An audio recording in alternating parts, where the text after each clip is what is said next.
Well, hello, hello. Happy Wednesday to you. Happy Unboring Wedding Show live Wednesday to you. I'm super thrilled to be with you today. We are live, and today I am excited to talk about how to be a wedding officiant. You might think, well, that's a little bit more general than usual. Usually we kind of get in there with a scalpel and talk about something razor specific like contracts or processionals or um, wedding planners or music or things like that. And yes, we may cover some of that as we talk to. This is a premiere. This is a first ever for us on the Unboring Wedding Show live. We have a guest, and so I have always loved engaging with you in the chat. But you know what? I said to myself, I'm tired of just talking to people in the chat. It's time to get somebody on here, on camera, on the mic, in the flesh. And so I'm really excited to get to one of our colleagues, a member of Unboring Wedding, Ben Heit. He is, I'd say, one of the OGs of of Unboring Wedding. And so I'm so thrilled to hear that he accepted this invitation, that he agreed to be this first time journeyman on the show here. And we're hoping that the technology gods are smiling on us and that we can pull this off today. So he's waiting anxiously in the green room. You know, I sent him some caviar and champagne to snack on while he waited. No, I didn't actually. I should confess, in case somebody else comes on in future and said, "Why did Ben get caviar and champagne?" He graciously is sitting there with a bowl of chips or whatever he's decided to snack on, and we want to get to him very quickly. But I just want to say hello to. It was awesome coming on here and seeing Mike and Sabrina, the usual suspects in the chat, and of course Ben was there as well, which is awesome. So I'm excited to see Jane here and Sabrina saying howdy, and Scott and Mike, who is counting down, and Katha Maranatha. And Lisa is here, and Paul is here, and Cantor Mark, and Jimmy. I got to give Jimmy a shout out, our latest member of Unboring Wedding Academy, who we have seen here before, but he jumped in and joined the course. And so say hello to our new Unboring Wedding colleague, everyone. Jimmy is in the house. Jerry is here as well. James is here, standing by for a good show today. It will be. We're going to learn a lot just from Ben's journey. Beth is here. Good morning from Utah, and Bruce from sunny Denver. We got some good weather reports here. Somebody said, how's the weather? It's raining. So people are checking my weather, which I really appreciate. We had a brief burst of sun this morning for my 5K. But then, of course, it's been raining. We've had 5 straight weekends of rain here. When you're living in a tourist area by the sea, that's not awesome. But maybe better things are coming. It's going to rain again this weekend. So that meant for us watching Back to the Future Part 2, Part 3, playing board games, hanging out as a family, and just hunkering down. Because it was a holiday. As Canadians know, it was Queen Victoria's birthday. It's not really her birthday. We celebrate a Monday, third weekend of May or something like that. It kind of changes around, but it's the May long weekend, celebrating Queen Victoria, which of course everyone is very ardent about celebrating. So we had a long weekend, a rainy one. Jeff is here. Good to see you here. Julie, a very warm salam alaikum. I got to practice that. From Saudi, I love that you are here. 38 degrees. Again, yes, I'm a fan of F1. My family, we watch F1 races that are in, Jeddah and Qatar. And oh my gosh, when we see those temperatures at night as a Canadian, we are just absolutely shocked. How do you do it? All right. Mark is chanting, "We want Ben, we want Ben." Fine, let's get to it. I just want to say hello to Anita and Sheila. And it is time. So I don't want to keep Ben waiting, and I did promise that we would keep it around half an hour or less for Ben, so he's not overwhelmed thinking he has to fill the time here for 60 minutes. No one can fill time like me. I don't expect to put that on others. But I do, again, just want to say, if you have at all been a member of Unboring Wedding Academy, this is a familiar name, if not a familiar face. We do have a Facebook group And I have been gobsmacked over the years, yes, years that Ben has been a part of this community, and just been so helpful. People ask questions, people ask for advice, and typically by the time I get to it, Ben has already said something revelationary, if that's a word, and he's just been so helpful, and so that's why all of you know him really well, and so I'm really thrilled to. Talk to Ben about his journey. I sent him a series of 5 questions, and really, I was telling Ben I am a an ardent consumer of podcasts and biographies, uh, where I love learning about people's journeys, and that can be an entrepreneur, which I absolutely love reading about an entrepreneur, or it can be like Hugh Glass from The Revenant, a dude in the 1820s who got bit by a bear and crawled through the wilderness. It's not likely to be my journey, but I can learn from it. So Ben's probably somewhere between Hugh Glass and an entrepreneur. He is an award-winning officiant in North Dakota. As well as being a member of Unboring Wedding Academy. So he officiates for many happy couples. I don't know if he notches his belt and has an actual number, but it is time to bring him on here. I am thrilled to welcome Ben Heit. Here he comes. How are you? Is this working? Can you hear me? Can I hear you? Hello there, Mark and fellow officiants. Hello. Good to see Hello you. there. Good to hear you. Not in the chat today and not running off to work like sometimes you are. You have made yourself stationary, at least for For the the next time few minutes. being. Yes, exactly. So we don't want to keep you, but thank you. Jane wants to hear your love story, I think. All right. So you are going to, this community is not going to go easy on you in terms of giving you an easy time. Let's be, we want to hear all the good things from you. So I do want to say, just in terms of starting off, I'd love for you to go back to just to help people who maybe are here for the first time. And if you are in the chat and you haven't officiated a wedding yet, I don't want you to think this is just a big professional party. We all started out never having officiated a single wedding and then maybe getting asked and you get that cold chill. So Ben, if you could take us back, I look back at the first email that I got from you, and it was in 2018 when Hmm. when you got my guide, I think, and you replied to like the, hey, did you get it? And we touched base for the first time. You jumped into the course in 2019. I don't know what took you so long, a few months. Uh, but take us back to, you've never officiated a wedding before and you're good with that. Or maybe you've always wanted to since you were a little boy, little Ben. Uh, Tell us what got you into it and what did you think about officiating when it was first, like the notion was dropped in your lap? Well, let's preface that all with it's 44 degrees here in North Dakota. So it's cold, Good. rainy, and Okay. very windy. So And that's get all that out of the coming to way. me. So thank you very much. Good. You're welcome. So, like you said, 2018, we take you back and tell your story.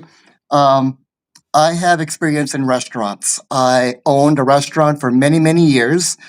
Um, very successful. And one day, a friend came up to me and said, Ben, would you ever officiate my son's wedding? I'm like, No, no, I don't even know anything about weddings. And she said, well, you've been in the seminary for 3 years. You must know something about it. I'm like, no, they never got to that point yet. Um, so I kind of said, let me take a couple of days. I remembered reading a website that you could get ordained online. Wasn't too sure if it was real or not, but I went online and I found it, and yeah, it was legal. I became ordained. So Um, you're running I out of excuses at this point. Like running out a lot of excuses, you've but been to no, I still did. seminary. They think you should know something about it. Then you can get ordained online. The noose is tightening. So then I had no idea how to do a wedding. Right. So I scoured YouTube, forums, Google, and I kind of patched together sort of a script. I got that, but I knew I needed more. So I met with them a few times. One of the first questions I asked them, is this your first wedding? They go, well, yeah, yeah. I said, well, mine too. So um, But going through the meetings with them, I knew I had to tell their love story.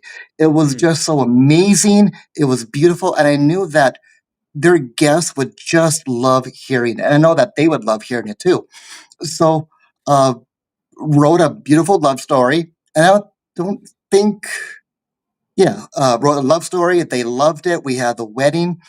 Um, 5 people after the wedding came up to me and said that was the best wedding ever that they have ever been to. They've never heard such a beautiful love story being told. And I thought in my head, like, gosh, I could maybe do this as a side gig. I really liked doing it. wow. Um, After that, I think the wedding bug hit me, and I can really. I'm an introvert at heart, Okay. so kind of getting out of that box and something that was kind of risky, kind of challenging for me Yeah. was kind of fun. Yeah. So you knew it would be exhausting.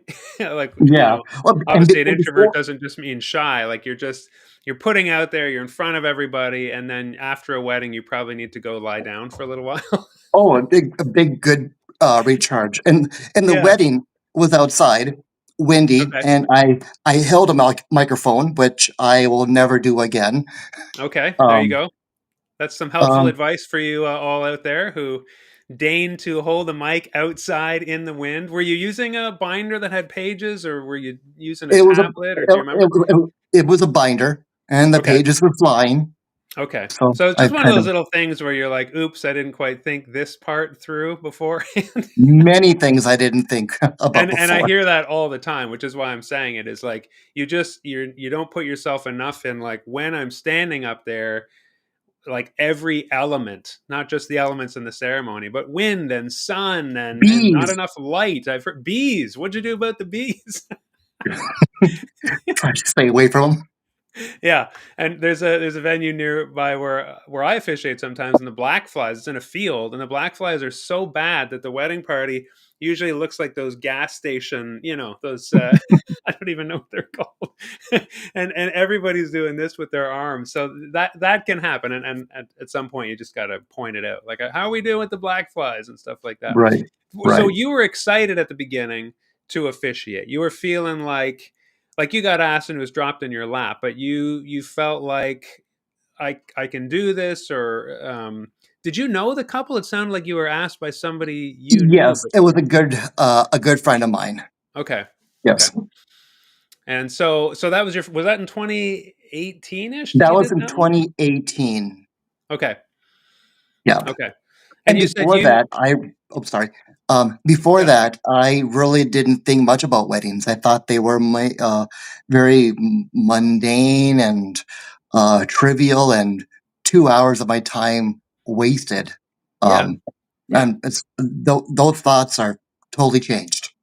Well, and Totally I think changed. it's good though to have come at it from that angle. Like those of us who do this, like a lot of guests are actually going into weddings thinking that, right? And I think Mhm. that's part of the fun. Like, wouldn't you say, like, when you get up there and you kind of surprise people out of that expectation? Is that your experience? Oh yeah, I think they're going to expect another humdum ceremony, and when I shine and bring my personality and bring the love story, I think they're all presently surprised. Yeah, yeah.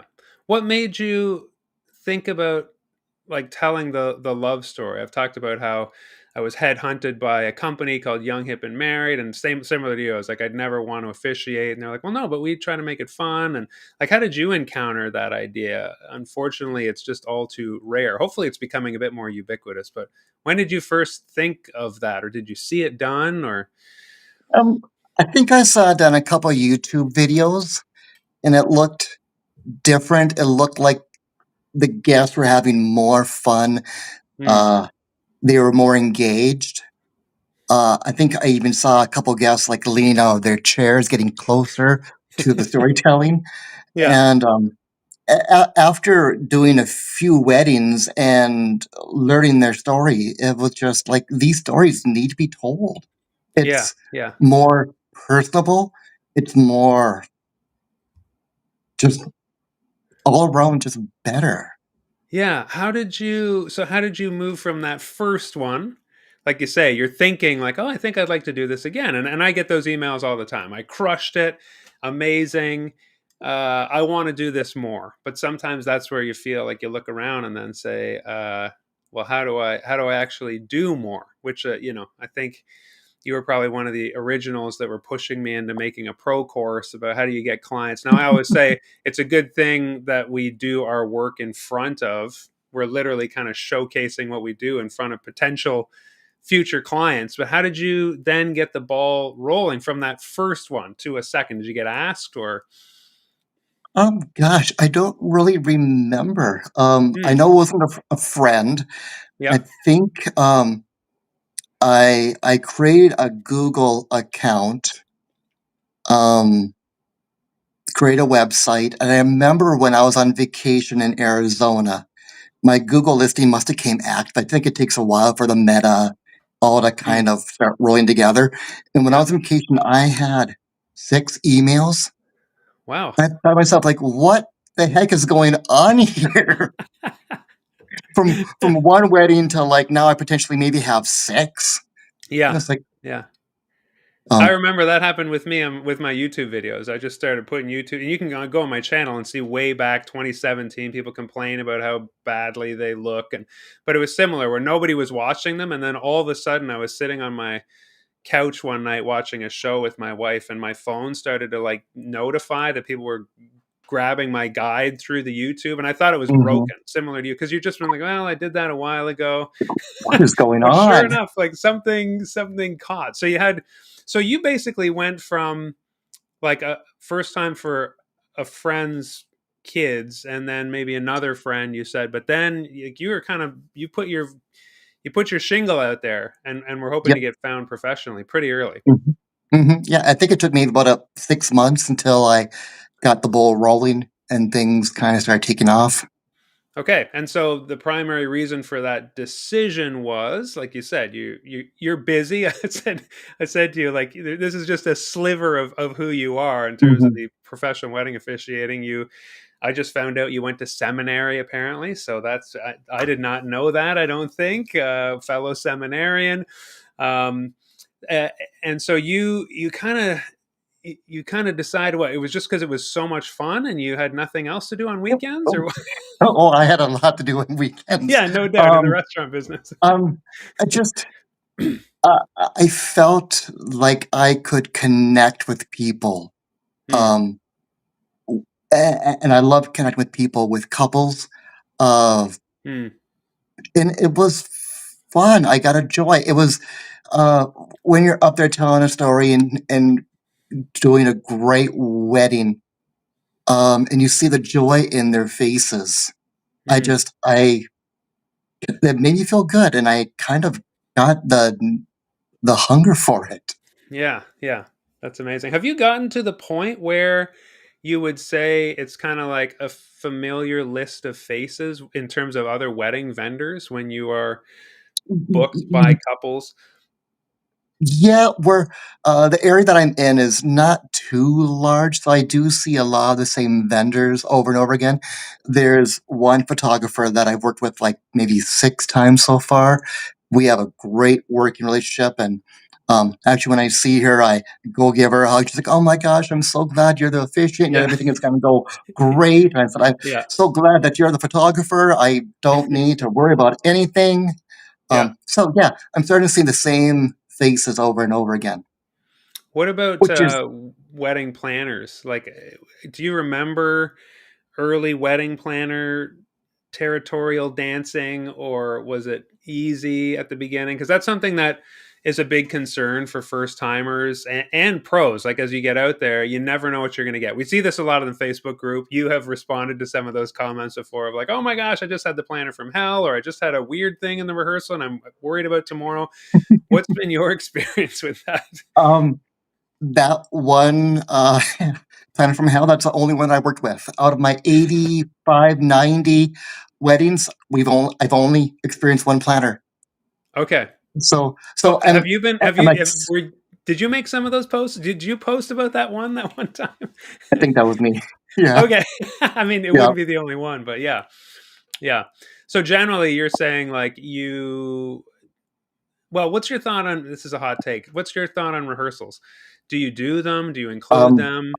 I do like them. I do strongly suggest that we do a rehearsal, unless it's a very, very small uh, an elopement of like five Yeah. people. I don't think you really need one then. But Yeah. it just for rehearsal, a lot of people have not met each other yet until the wedding Yeah. day. And it's a Yeah. time to meet, get to know each other, get the nerves out. I try to Yeah. conduct a very fun, short rehearsal because people usually are doing a lot of things. Mm. Um, Yeah. and it's time to get the walking down right, get positions down right, how the person who's holding the rings, how to transfer the rings, as I've seen in videos where they're dropped and, oh, well, Mhm. that happens.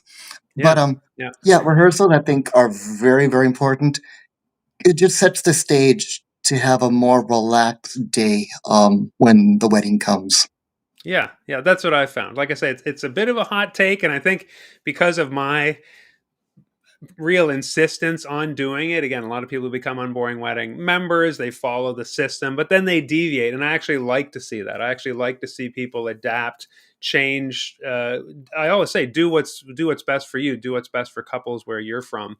But I, so for me, I agree with you that like one of the highlights of my process, I think, is engaging the friends and the family the night before because everyone's guard is down, they're typically a bit more loose. It's a lot more Mhm. fun. Again, sometimes they're working their butts off, like doing DIY decorating right there on site.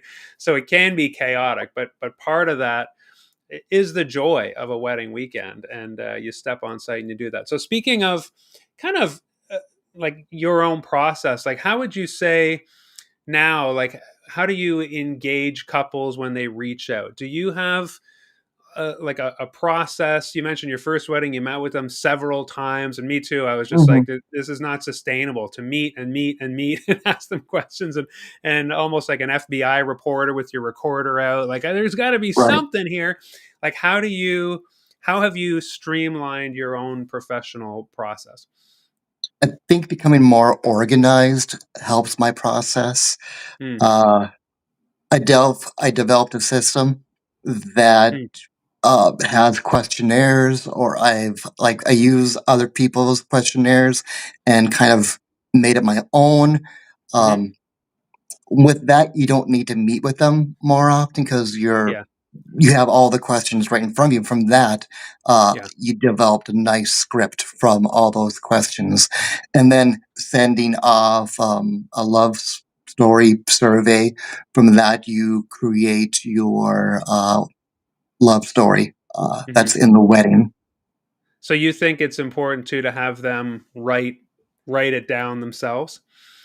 Oh yes, oh yeah. Yeah, Um, I think if you're kind of writing it down yourself, you might miss some of the detailed nuances that come out when they're sitting down and they're really thinking and taking the time yeah. and sharing with the officiant their relationship with their other with their partner.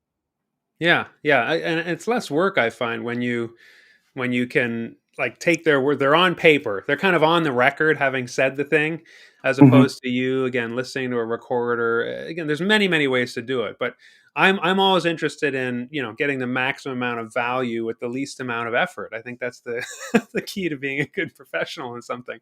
I Um, do. I do tell them like don't share anything that Grandma Myrtle doesn't need to know because I'm liable to use everything or I might not use some things. that's right. Um, Yeah. Do you show the love story before? Do you keep it a surprise? Have you been asked to I've show it? I've never been asked to see the love story. I always tell them that's one thing that I do not share. Their whole script, they have carte blanche. If they don't like some things, we can change it. If they do like some things, we can expound on it. Yeah. The love story I do not share with them because I like to see their reactions during the wedding ceremony for the first time. And I Yeah. think that um, they play upon each other too. And also, I think it's fun watching the guests too hear the love story and how the couple are hearing it for the first time and seeing the guests hear it. Yeah, you tell the couple, right? Like you were there, you know how your story went down. But when you're talking to the guests and because you're looking at the guests who are looking at the couple and they're reacting, that's part of the magic and the beauty of what's going on. And I just find it Mhm. interesting that you said you have not been asked to Oh, show which I think you and I are probably the same philosophy of like they're the boss. If they insisted, we probably mhm, would. exactly. Lisa, I'm going to call you out. You sent me an email this week, Lisa, saying like, "Well, this couple is really tough. They're changing everything. They asked to see the love story, then they started editing the love story." And I felt for Lisa because when we hire a couple, like we don't really know how it's going to turn out in terms of as wedding day gets closer and closer. But that kind of thing can happen, and we've just got to roll with it. So, like, do you screen your couples as best as you can? And I guess I use screen in quotes. Like, do you have a chem check, or are Oh, you pretty screen. much you'll just take whatever booking, or what's your philosophy there? I do a chem check, and it can be at a coffee house or Mhm. um, over Skype Yeah. or Zoom. Um, and I'm a pretty good judge of character. If I get uh, a weird feeling, I Hmm. might I might not take them on. If they want me, I might say like, "Oh gosh, I'm sorry, I don't think we're a good fit." Hmm. Um, Oh, so you'd but say that, eh? Because I always say, you can sidestep it by saying like, "Oh, I'm no longer available on that weekend." Do you just full out say like, "No, wasn't feeling it"? huh, and it actually really has never happened. Yeah, you probably haven't done it too often, and that's No, yeah, so yeah, yeah, and not too many couples have said, we don't really, feel like we're a good fit. Usually the couples that I meet usually end up booking me. I don't really yeah. have that problem with um, telling them no. Okay, I'm actually popping your website link into the chat right now, so people can head over. But I did want to ask you, like, do you have a variety of services? Do you kind of stick to one kind of ceremony? Do you take Mm. multiple kinds? I kind of have three probably. I have the big grandiose, so 400 people. I tell their love story. Um, they have uh, uh, they have the ability to give me uh, they can change things if they want. Okay. So that's one. Yep. The medium one is it's a wedding, but I just kind of tell like a stock story about love and connections. Oh, I see. Okay. Um, and they don't really have much say in changes. Hmm. Uh, I give them a couple vows that they can use or different ring exchanges, and then the other one I have is like an elopement, kind of like a coffee shop signing. So, and you kind of straddle like North Dakota and Minnesota, right? Are there Yes. different Mhm. laws in both? Do you have to know when you're crossing state lines? What do you have to keep your ducks in a row? Yep. North Dakota does not care at all. They don't Okay. want to see anything. They don't want to see a letter of good standing with any kind of church or any papers. Minnesota, they do, and they want some money. I think Huh. I paid like $40 to register with the county clerk, and then they wanted letters of good standing with the church. Um, Wow. so Okay. yeah. So So you so have to yeah, jump through very hoops. different in both That's yeah. states. Wow. Yeah. In terms of like those three packages you offer, like, did you do that kind of out of economic necessity, or like just this is because again, you seem very busy doing other things, but like I've decided not to do elopements. Hmm. Sometimes I think, well, I could do it, especially like New Brunswick is similar to North Dakota where they really don't care. I mean, there's paperwork to file, but it's just a signing. You don't even need a ceremony. So I do know some lawyers who like, well, my office is open. If you want to come in and sign this wedding contract, essentially, then you can. You've got kind of three tiers of service. Um, what prompted you to offer three levels of wedding service? I think because with working with the restaurant, I'm only free a number of weekends a month.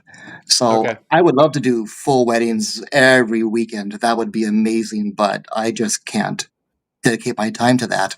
So sure. usually I do one or two weddings a month. But then I thought, like, I wonder if I could sneak in like a smaller wedding like during the week. And Hmm. some weeks I've done two elopements, one on Tuesday, one on Thursday, and then uh, a full scale wedding on the weekend. Yeah. Okay. So it just kind of helps kind of fill out the whole package, I feel. Yeah. Being But you, being that I can't dedicate every weekend to a full wedding. yeah. It Have just you kind ever of done helps. multiple wedding gigs on one weekend? No, that would scare the bejesus out of me. Okay. Um, maybe maybe if one was in the morning, like at 10 o'clock, and the other one was Yeah. at 4:30 at night, and they're maybe 2 miles apart. At the same venue. But then what do you do with rehearsal the night beforehand? So you have to Yeah. kind of really schedule that um, Yeah. very diligently. Yeah. And that's what I like to say. Like you can, when I'm doing my chem check with a couple, I do say like I only do one per weekend, and I kind of like pitch that a little bit as part of why my price is so high. That is part of the value you're offering is saying, as I talked about before, you call it a retainer, not a deposit, and you're retaining Friday and Saturday on my calendar pretty much exclusively, and you could argue Sunday because Yep. post COVID things. I don't know, did you not even do two per weekend after COVID? Because that was crazy. Like well, everybody moving their weddings and Oh, stuff. That at um, that point, I had two or three sometimes, and like you say, doing three rehearsals on a Friday. What was that? I, Did you have I anything? think after COVID, I still kept one wedding a weekend, but Yeah. during the fall, I was like doing three weddings a month for probably 5 months straight. Um, Okay. but I Yeah. had to say no to a lot more of them because I just Yeah. couldn't take them, or I was already Yeah. um, occupied with the restaurant. Yeah. We all were white knuckling our way through 2022, was it? Yeah, that was the crazy year. Oh, Ben, I don't want to take that's up too much more of your time, but I do want to just pivot. If anybody has a question for Ben, everybody asks me questions all the time. Is there anything more you wanted to know from Ben? Somebody said, "Can you marry my cat?" I think, which I'm not sure, but maybe we can. But would we? Uh, and lots of agreement with you in terms of like Sabrina says the joy on their faces is your endorphins and yeah that mhm, it's such most a wonderful definitely. profession and I think when first timers get over the terror of it and then feel like I'd say anytime I'm about to speak or give any presentation, I'm scared until I know I have a really great thing to deliver. And once you have that script locked down and you know the love story is good to go, you're like excited to get up there, wouldn't you say? Oh yeah, all Yeah, the time. yeah, I still get the uh, jitters, um, yeah. Oh, yeah, but 5 minutes, I put on my game face and like I'm here for the couple, and yeah, it's gonna be amazing ceremony. Even if a flower vase falls over, um, yeah. we address it. The Yeah. very end, they're still married. Yeah, a That's vase right. fell over. It happened. So Yeah, yeah, you just go with it and you address it. yeah. That's right. And when you're ready to take those on, you're not scared of them happening, right? Can you do things like blessing of the home or pets or bless someone in the hospital? Have you done that? Are you really Yeah, I into have. the post seminary stuff? Yeah. I've blessed homes, and Yeah. I went up to the hospital. There was a young infant that was born very sick, and I went up there and I blessed them and Mm, and yeah. prayed with the family. That's And amazing. now that baby is 5 years old and very healthy. Wow, that's fantastic. Somebody said, curious what you include in your questionnaires. I know that's like a spicy meatball. Sometimes we feel a Oh, bit precious about our proprietariness. Have you, so I'm pretty on the table about, like, I ask, I guess what I'm wondering about this question is, you mentioned a questionnaire and then the love story. Do you have multiple questionnaires, or were you kind of thinking of a wedding workshop type thing? no, I pretty much have one questionnaire. It has about Okay. like 85 questions, and it deals from the very beginning of the ceremony to the very, very end. Um, And you Positions, you walk them through that?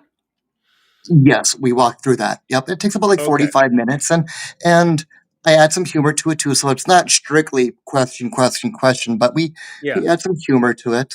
Yeah.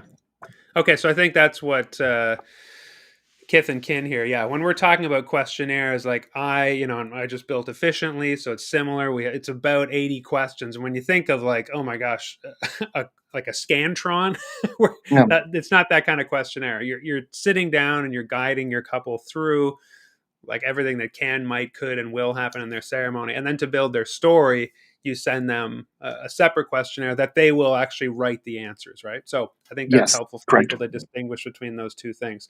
Hmm. um, any other questions, feel free to ask, and I'll just ask Ben one more question here, and then you're off Sure. the hook.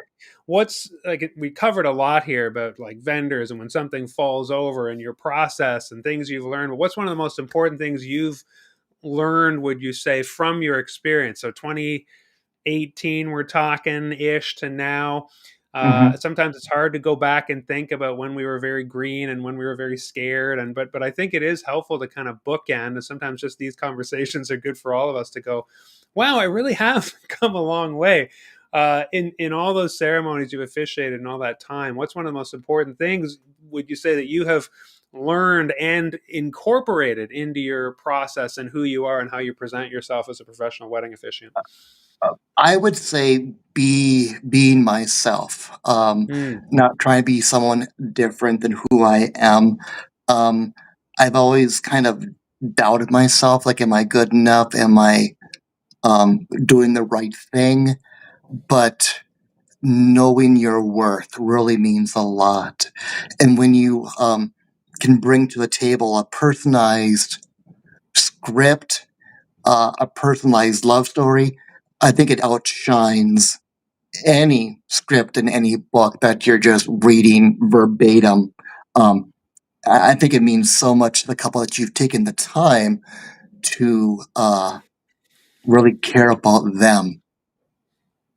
yeah, that is amazing advice, because your script is your lifeline. You're holding on to that. You've put all the work in.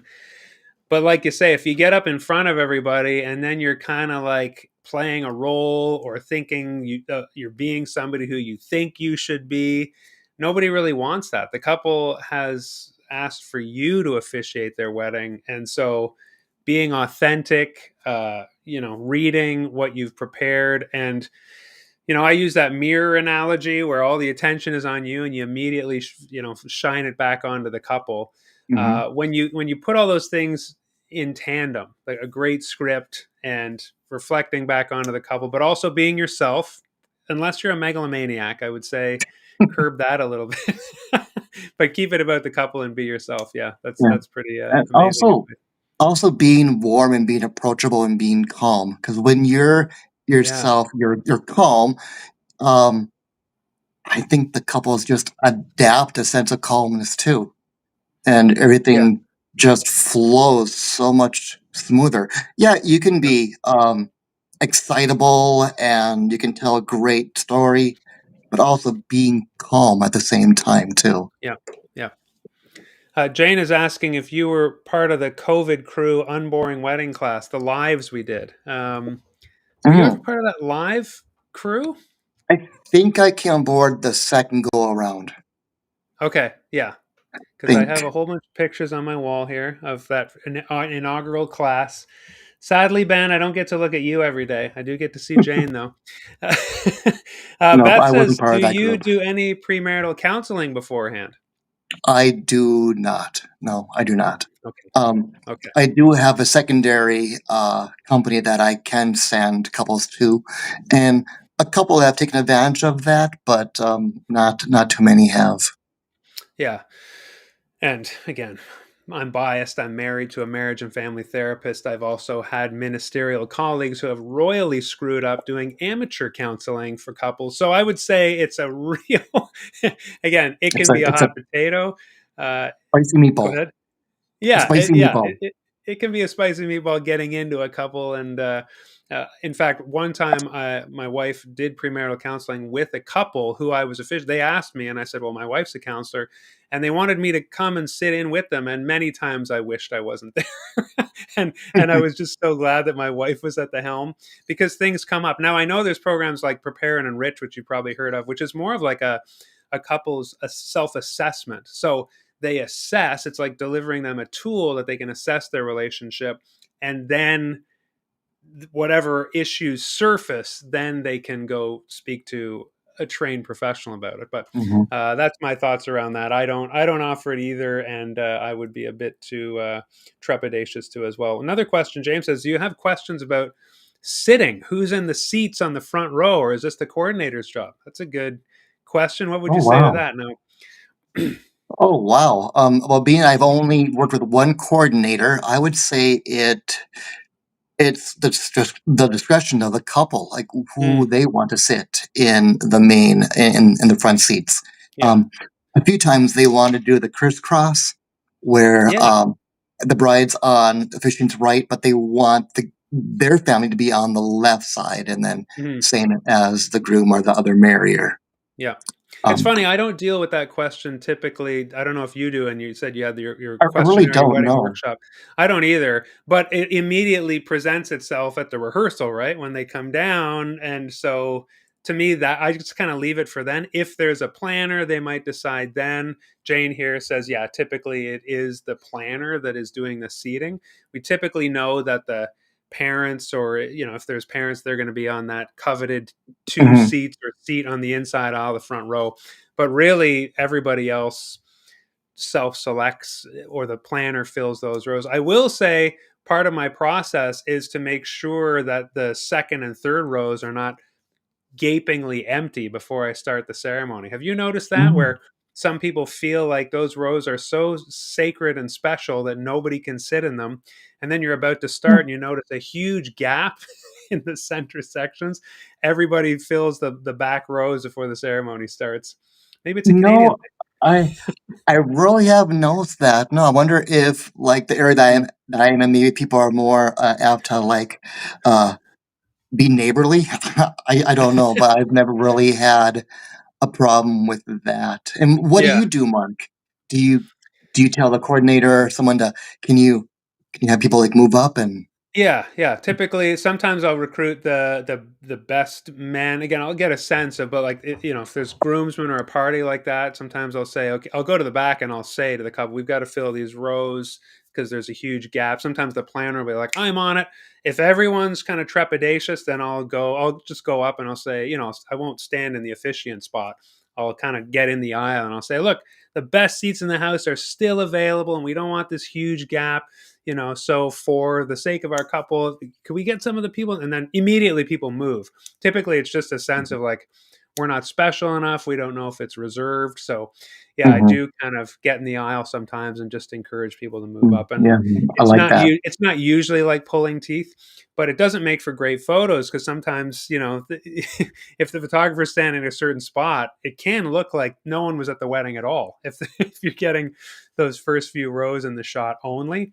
Mhm. um, it can be not great. Yeah. Uh, Jane I says had she one asked everyone to time move up. Yeah, go ahead. I'm the bride during the rehearsal. She probably changed sides probably 6 times because she was trying to decide what side was her best feature. And I'm like, Okay. okay, Yeah. left Yeah. side. Oh no, let's move to the right side. Oh, let's move to the left side. Like, And well, everyone we switches. decide. Yeah. Sometimes it's just a matter of how the hair is done. So yeah, it really can be Mhm. a day of thing. James says, my next wedding, the parents are recently divorced and the wedding couple are trying to keep them seated apart. Sounds like the planner needs to handle it. Thanks.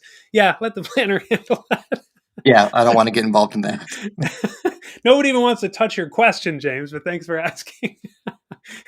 Family dynamics get interesting, and yeah, there is a planner. So I would say, and I think this is probably good wedding officiant advice. Typically, when there is a planner, let them do what they're paid to do, and probably have experience with as well. So Hmm. yeah. Well, Ben, thank you. Is there anything that I didn't ask that you wish I had that you wish I had asked, or something that you wanted to say that didn't yet before we send you off into the North Dakota sunset here? No, I think you touched on a little bit of everything. I appreciate All it. right. Well, thanks for your journey, and I know it's ongoing, and I'm just so glad that I have been a part of it since 2018 in one way or another. Mhm. And I just, man, I look forward to your continued success and stories, and thanks a lot for being here today and taking the time to share Oh, your journey with all of us. thank you. Appreciate it. I had All fun. right, appreciate it. Thanks a lot. Take care. I'll send you back to the green room now. All right, well, there you have it, friends. Um, oh, we have another question here coming in from Lisa. What do you do with a small bridal party? Two guys and three women standing up in front, including the couple. What do you do with a small bridal party? Two guys and three women? I have them stand up. Again, this is up to the couple. Sometimes a small wedding party sits down, but a lot of the time, I would say, and Canadian weddings are not very big. Again, I hear these 400 plus weddings down there in Texas.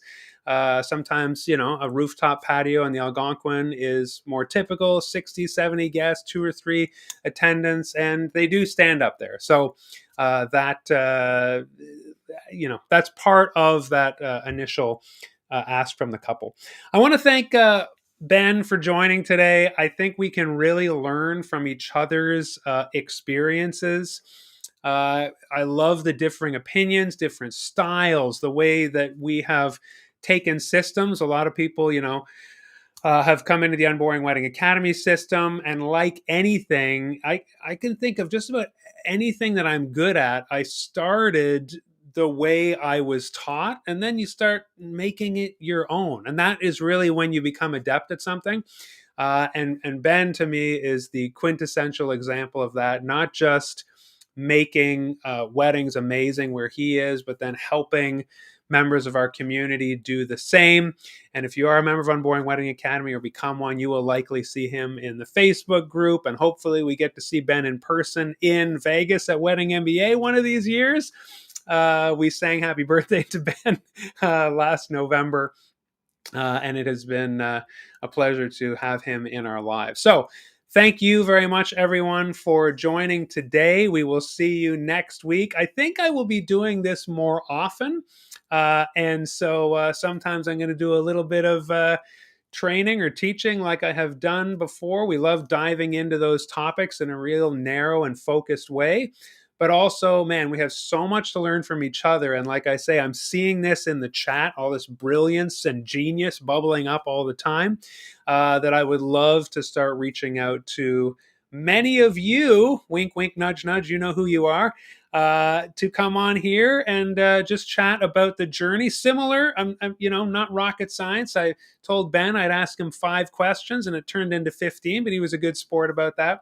But the trajectory of how we started that first one, what am I doing? I think I got this, to just becoming a huge asset in our communities, getting people married, loving doing it, and ultimately being the greatest wedding officiants anyone's ever seen, which is such a thrill for us, for our couples, for their guests, and for vendors. It's just like a ripple effect that goes out from the center. And we help each other do that. And that's why this is such great work. Thank you so much, everyone. Ben truly is unboring. I agree. Uncle Ben nailed it. Well, the reviews are coming in, Ben, if you're still there. Awesome. Thank you so much. And so join us again next week, friends. It was a real thrill to do this. Thanks to Ben. Thanks to you for joining live. Love being on this journey. And until next week, see you then and marry on.